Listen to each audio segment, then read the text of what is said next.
Today I will show you a 2010 drama film, titled Lock Up. Spoilers ahead. Watch out and take care. In Spain, single father Luis is having trouble with Fran, his teenage son. Fran is rude, disobedient, violent, and just a general pain in the rear.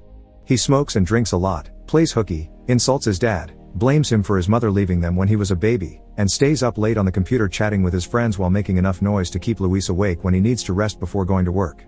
Luis tries to communicate with his son, reminding him that he needs to be responsible if he wants to have a future, but Fran never pays attention to his father's worry and stress. Most of Fran's time is spent with his best friends Nuria and Miguel, and Nuria becomes the girl Fran has his first time with. When they're done, Nuria mentions love between them, but Fran quickly disappoints her by saying they're just friends with benefits and not an actual relationship. Meanwhile, Fran's stress keeps getting worse when he receives some worrisome calls at work. First, Fran's teacher asks him for a meeting so they can talk about Fran constantly missing classes. A few days later, he gets a call from the hospital because Fran and Miguel have gotten in a fight. When Luis goes to pick up his son, Miguel's parents ask him to control Fran because he's being a horrible influence on his friends. Luis scolds Fran for his behavior and tells him he'll start coming to the store to work, but Fran answers by kicking the car and punching his father before fleeing. On Fran's 17th birthday, the boy steals money from his father and leaves the house after drinking wine to celebrate at a club with his friends.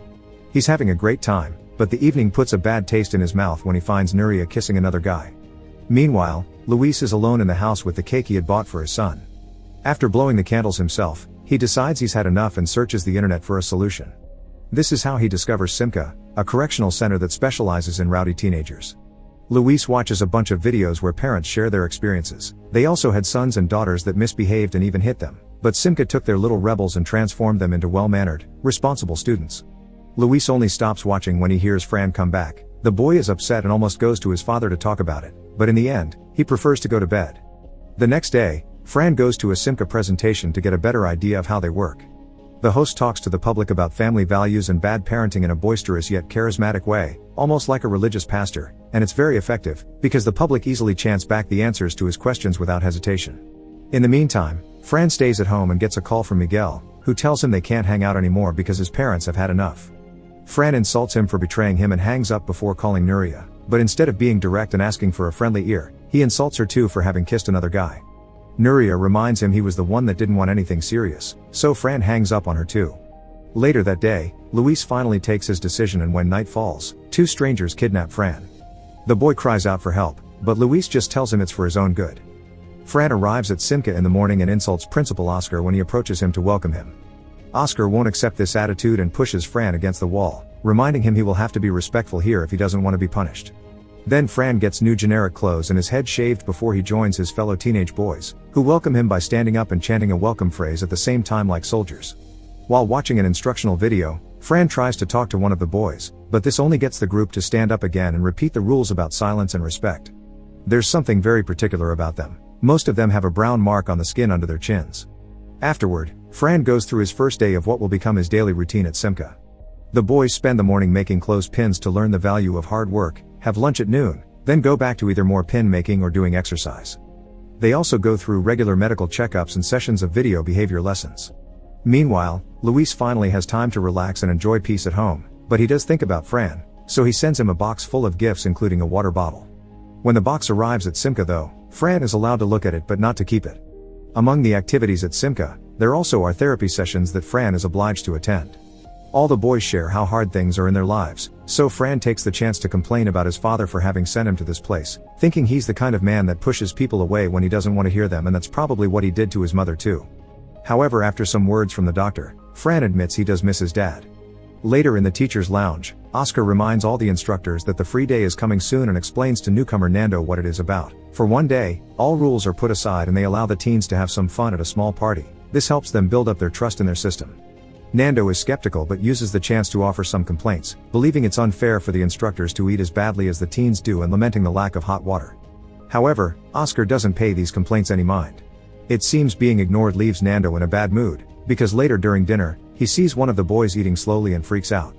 Accusing him of eating reluctantly, Nando hits the boy's head on the table a couple of times before throwing him on the floor and force-feeding him.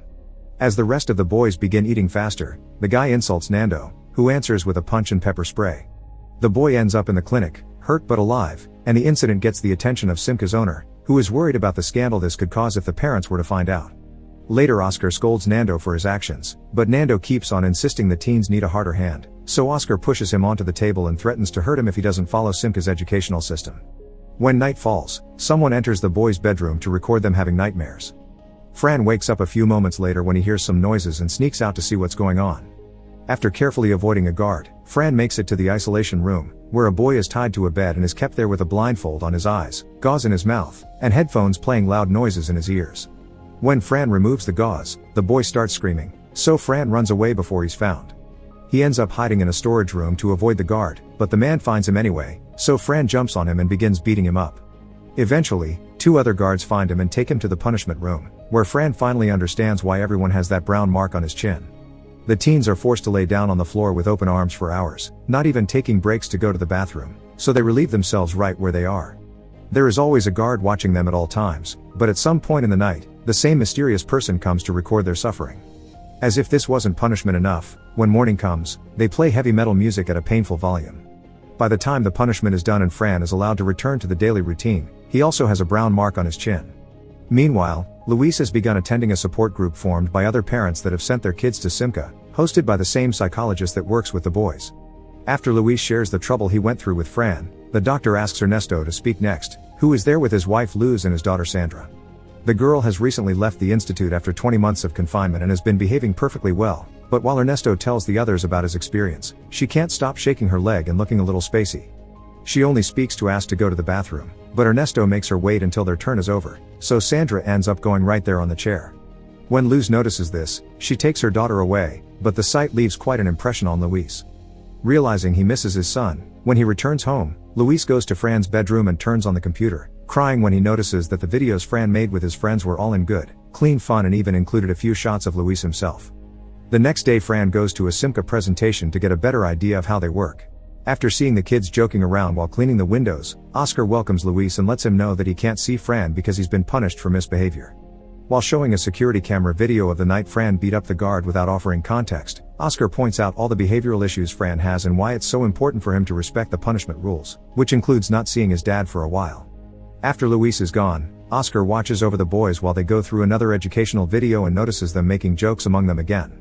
As soon as he points this out, the teens stop and chant the silence rules, but this time it isn't enough and Oscar introduces them to a new form of punishment. The group is taken outside and locked inside a cage while only wearing a tank top, their underwear, and blindfolds. Their hands are tied as well. For the next few days, they won't be allowed to sleep, they must stay standing up for as long as possible. Anyone that falls will descend 1 level and be taken to the usual punishment room, and the last one left standing will ascend 1 level closer to freedom. Slowly but surely, one by one the boys begin to fail the challenge, and as soon as they touch the floor, they're taken away. Nights are hard because nothing protects them from the cold, and soon the cage gains a horrible smell because everyone is relieving themselves on the spot. Meals are equally torturous. One of the instructors brings a box that he leaves in the middle of the cage and the boys must rush to grab some food. One ration is missing though, and the guy that wasn't quick enough to grab anything is taken away as well. At the teacher's lounge, Nando becomes suspicious of the psychologist, and later catches her with a camera near the cage. She's the one that has been recording all the punishments in secret. She wants to post the files online to reveal to the world what's really happening at Simca, but Oscar calls her stupid because this kind of tough education is exactly what parents want. Eventually, all the guys fall inside the cage except for Fran, who is the last one standing and therefore the winner of this sick game. When he returns to the daily routine, he looks spacey as everyone else. Unaware of what's happening to his son, Luis continues to attend the support group meetings and becomes close friends with Luz. He's also in some trouble with the law because he sent Fran to the institute without his mother's consent. It sounds ridiculous since she left when Fran was a baby and never cared again, but he likes it or not, her name is still on the papers, and Luis needs to apply for full custody to make any decision alone. Fortunately, Luz is there to provide a good distraction. They hang out, have meals together and even end up kissing. Meanwhile, Sandra asks her father's permission to use the computer and finds out the videos of the punishment that the psychologist had sent. This triggers a panic attack that results in Sandra going to the balcony to end her suffering. The videos reaching the internet causes the company owner to visit the institute again to order Oscar to make the discipline even tighter. From then on, Oscar is much tougher on the boys. He pushes them against the wall even for small mistakes, sends them more often to the punishment room, makes them exercise until they throw up from exhaustion, and even obliges them to pick up their puke with their own hands. One day, Fran finally snaps and stays behind after lunch is over as a sign of rebellion. His punishment ends up being the worst one yet, the isolation room he discovered a few weeks ago. He's tied up the same way he had seen the boy that day and exposed to sensory overload, which causes him to see hallucinations behind the blindfold. By the time he's freed, Fran is just nothing but an empty shell of a person. Afterward, he's taken to the gym, where girls and boys have been brought together for their free day. They're allowed to dance the waltz because it keeps their bodies in a respectful position from the opposite gender, but when the boys see the state Fran arrives in, one of them stops dancing as another sign of rebellion. This drives Oscar crazy and makes him punch the guy before going around the gym to shake every teen and yell at them before they can even think about doing the same. That same day, the support group is also having a party. Luis attends, but the news about Sandra's death and Luz's guilt are still in his mind, so he decides to leave without even talking to anyone. Sometime later, Luis visits Luz, who is still grieving and blaming herself for what happened to her daughter. Luis comforts her and promises to go pick up Fran, which Luz finds relieving to hear. Once he arrives at Simca, Luis is terrified to see the state Fran is in and asks Nando what they did to him, but the only answer he gets is what you requested. Fran doesn't even say hello to his father and stays silent during the whole ride home, but he does call Nuria when he arrives so they can meet. Nuria offers sympathy and a gentle embrace that Fran finds comforting. Going to their daily lives isn't easy. Fran behaves and doesn't drink anymore, but he never stays in a room when his father is around. At some point, Fran even takes out all the decorations and old knickknacks from his bedroom because he can't stand the sight of them. Some days he also likes to put his head out the window and scream profanities. Luis brings him a new cell phone as a reward for his good behavior, but Fran turns it down and gives his dad the water bottle back too, demonstrating that his feelings can't be bought with his gifts.